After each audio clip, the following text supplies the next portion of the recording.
all the time. For example, changing of coal when it is burned to produce heat, changing of milk into curd, and rusting of iron when exposed to moisture. All these changes are a result of chemical reactions. These chemical changes can be represented through chemical equations.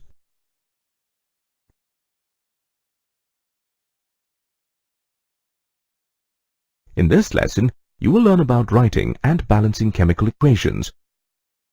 At the end of this lesson, you will be able to define a chemical reaction, explain the symbolic representation of a chemical reaction, identify the components in a chemical reaction, explain how to write a chemical reaction, and balance a chemical reaction. Let us see what a chemical reaction is through an experiment. We begin with some zinc granules in a conical flask. These granules are blue-gray in color. Fit a 2-holed rubber cork on this flask. Then we fit a thermometer into one hole of the cork and a thistle funnel into the other hole. Next, pour 5 ml of dilute sulfuric acid into the conical flask through the thistle funnel. The color of the zinc granules changes from blue-gray to white. Some gas bubbles are also released from the solution. This is because zinc reacts with sulfuric acid to form zinc sulfate and hydrogen gas. Zinc sulfate is white in color. The thermometer shows an increase in the temperature of the solution. Therefore, as you saw in this experiment, the color of zinc changed during the reaction. That is, there was a change in physical properties. The reaction also resulted in the evolution of a gas. That is, the form of the reactant changed. Zinc reacted with sulfuric acid to form zinc sulfate, a salt. Thus, the composition of the reactants changed. Hence, we can say that a chemical reaction involves a change in the physical and chemical properties, the composition and the physical state of a substance, whether an element or a compound. A chemical reaction is typically expressed in terms of a chemical equation. A chemical equation indicates the components in a reaction, the physical state of each reactant, and the products of the reaction. Thus, a chemical equation is a symbolic representation of the reactants and the products using their chemical formulae. For example, zinc reacts with dilute sulfuric acid to form zinc sulfate and hydrogen gas.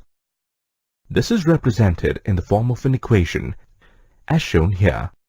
Solid zinc reacts with dilute sulfuric acid to form an aqueous solution of zinc sulfate and hydrogen gas.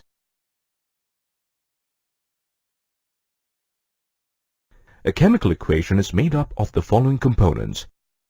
The reacting substances, known as reactants, are on the left-hand side.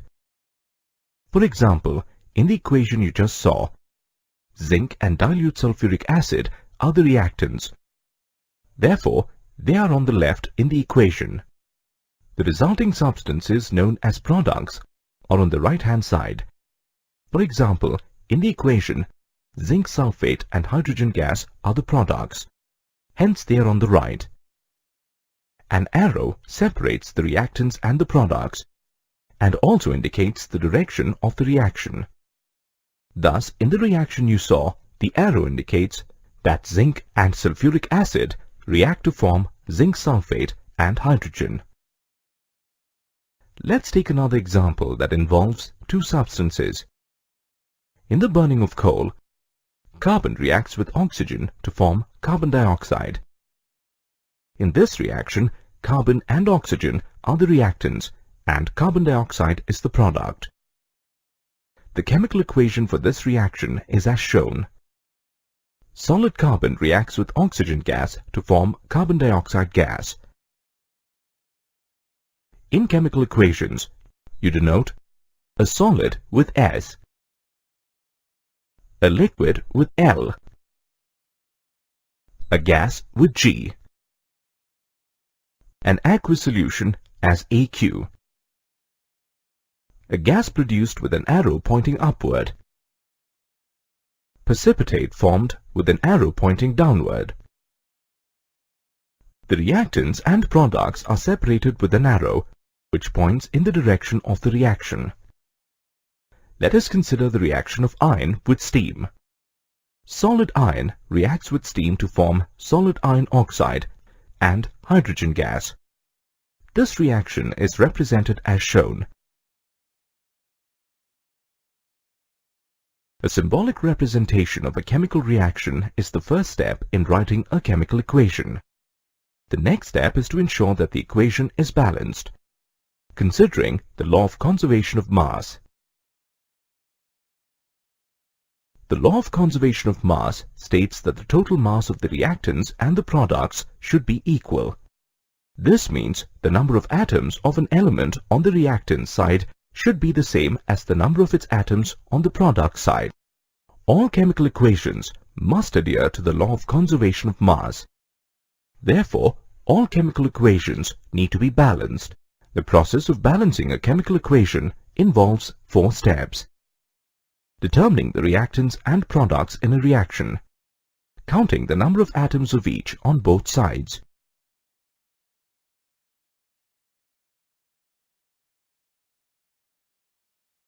Selecting the elements that occur for the least number of times in the equation. Balancing typically starts with such elements where the number of atoms is not equal on both sides. Changing the coefficient of the molecules of reactants or products as required. You should continue balancing the atoms in this manner till you have covered all the elements in the equation. In the end, do a final check to confirm that the number of atoms on the reactant side and the product side have been properly balanced. Here is a word of caution. When you balance equations, use coefficients only on the left of the symbols of elements and compounds. Never change the formula of a compound or an element to balance an equation. To understand how an equation is balanced, let's refer back to the reaction of hydrogen with oxygen to form a molecule of water. We need to balance the equation for this reaction according to the law of conservation of mass. The first step is to determine the reactants and the products in the equation. Here, hydrogen and oxygen atoms are the reactants. Therefore, they are written on the left-hand side. The water molecule is the product, and hence it is written on the right-hand side of the equation. In the second step, you need to count the number of atoms of each type. You'll notice that hydrogen has 2 atoms on the reactant side and 2 atoms on the product side. But oxygen has 2 atoms on the reactant side and only 1 atom on the product side. So there is 1 oxygen atom less on the product side. According to the law of conservation of mass, the number of atoms on the reactants and product side should be the same. In step 3, you need to select the element that occurs in the minimum number of places in the equation. You can see that there are 2 hydrogen atoms on each side, while there are 2 oxygen atoms on the left-hand side and only 1 on the right-hand side of the equation. Hence, oxygen has to be balanced first. Finally, in step 4, you change the coefficient of the molecules of the reactants or the products. To do this, you need to first select the oxygen atom and balance it by placing the coefficient 2 before the product H2O. Now there are 2 oxygen atoms on the reactant side and 2 on the product side. However, placing the coefficient 2 before H2O gives 2 hydrogen atoms on the reactant side and 4 hydrogen atoms on the product side. Thus, there is an imbalance in the number of hydrogen atoms. To balance the hydrogen atoms, place the coefficient 2 on the left hand of hydrogen on the reactant side. Now, let's take a look at the final equation.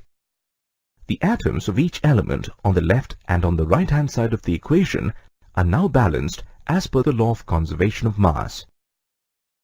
According to the final balanced equation, 2 molecules of hydrogen react with 1 molecule of oxygen to form 2 molecules of water. Let's practice further on balancing equations with another example. This equation deals with the combustion of ethyl alcohol. Again, the first step is to identify the reactants and the products. Here, ethyl alcohol and oxygen are the reactants, and they are written on the left-hand side of the equation. The products on the right-hand side are carbon dioxide and water. Step 2 is to check the number of atoms of each type on either side. Here we have 2 carbon atoms on the left-hand side, but only 1 on the right-hand side. 6 hydrogen atoms on the left-hand side, but only 2 on the right-hand side. 3 oxygen atoms on the left-hand side, as well as on the right-hand side. Let us begin balancing the equation by selecting carbon. There are 2 atoms of carbon on the reactant side, but only 1 atom on the product side. So to balance this, add the coefficient 2 before carbon dioxide on the right-hand side. Now, let's consider the next element, hydrogen. There are 6 atoms of hydrogen on the reactant side and 2 atoms on the product side. To balance this, you need to place the coefficient 3 before H2O on the product side. Now, as you can see, hydrogen has been balanced. The next element in the equation is oxygen. There are 7 oxygen atoms on the product side, but only 3 atoms on the reactant side. To balance the equation, place the coefficient 3 before oxygen on the left-hand side. In the end, do a final check to confirm that the number of atoms on the reactants and the product side is properly balanced. Here is what you get as the final equation. Ethyl alcohol reacts with 3 molecules of oxygen to give 2 molecules of carbon dioxide and 3 molecules of water.